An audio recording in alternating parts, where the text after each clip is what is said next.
Dear students, आज मैं आपको गुणनखंड करने की सबसे आसान विधि सिखाने वाली हूँ।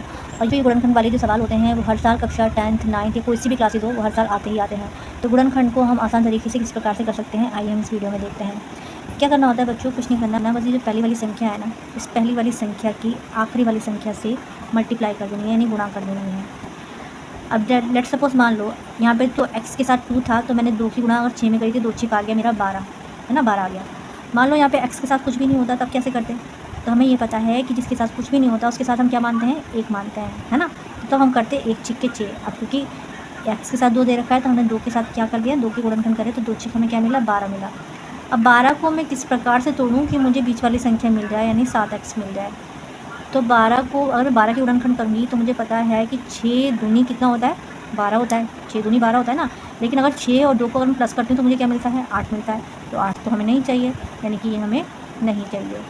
अब दूसरा करके देखते हैं कि 2 छिक तो 12 मिल जाए, यानी कि 12 एकम 12 मिल जाए, और गुणा करने प्लस करने पे हमें 7 मिल जाए। तो 12 को कैसे लिखूँगी, तो मैं ऐसे भी तो लिख सकती हूँ 4 तिया 12, 4 तिया 12 भी होता है, और 4 में अगर मैं 3 जोड़ती हूँ तो मुझे 7 भी मिल जाता है ना। तो यानी कि ये वाला हमारा राइट है। इसी को बच्चों हमें यहाँ पे पुट अप कर देना है, यानी रख देना है। तो क्या करना है बच्चों, कुछ नहीं करना। जो पहली वाली संख्या है ना, और ये जो आखिरी वाली संख्या है, यानी कि पहली वाली संख्या और आखिरी वाली संख्या को आप एज इट इज़ ऐसे ही लिख दोगे, इसमें कोई बदलाव नहीं करोगे। तो क्या कर देना है आपको, यहाँ पे 2x² और यहाँ पे प्लस है तो प्लस का हमने 6 कर दिया, है ना। पहली वाली संख्या को और आखिरी वाली संख्या को ऐसे लिख दिया। 7x को हम कैसे लिख सकते हैं, 7x में हमें क्या मिला है, हम ऐसे भी तो लिख सकते हैं, प्लस का 4x और प्लस का 3x मिलके 4 और 3 मिलके क्या होते हैं 7। x क्योंकि सेट के साथ था तो हमने x के साथ लगाया, 4x और 3x मिलके क्या बनते हैं हमारे 7x बनते हैं। अब बच्चों क्या करना है आपको, इसको हमें और ज़्यादा खोल के लिख देना है, यानी 2x² प्लस का 4x प्लस का 3x प्लस का 6 है ना, यानी इसको और तोड़ के लिख देंगे। क्या करना है बच्चों, हमें ये पता है कि जब कोई भी नंबर के साथ कोई भी अल्फ़ाबेटिकल वर्ड जुड़ा हुआ होता है, आपस में जुड़े हुए होते हैं, तो यानी कि वो उसकी गुणा में होते हैं। तो जैसे यहाँ पे लिखा हुआ है 2x है, मान लो लेट्स सपोज 2x है, तो हम ऐसे भी लिख सकते हैं 2 गुणा में x, है ना।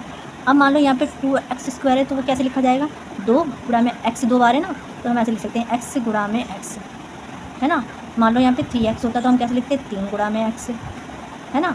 तो बस यही हमें यहाँ पे करना है, कुछ नहीं करना। 2x² लिखा हुआ है ना, इसको हमें खोल देना है, यानी कि 2x⁻² है गुणा में x गुणा में x हो गया जी यहाँ पे। अब प्लस है तो हम प्लस का बीच में लगा देंगे। उसके बाद 4x है तो हम ऐसे लिख देंगे कि 4 गुणा में x।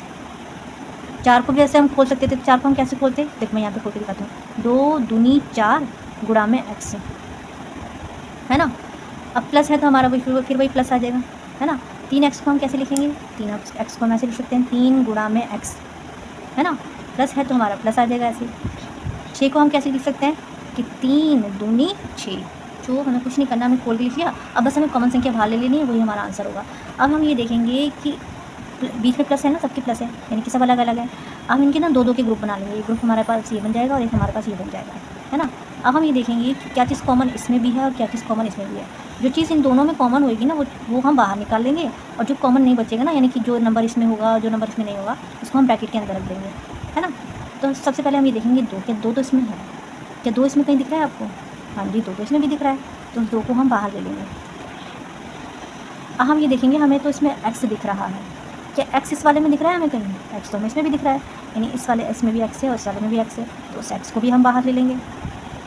अब हम ये देखेंगे x तो इसमें बचा हुआ है, क्या अब x इसमें कहीं बचा हुआ है, x तो अब नहीं बचा हुआ, क्योंकि ये भी बाहर आ गया, ये भी बाहर आ गया, तो अंदर क्या बचेगा, x बचेगा।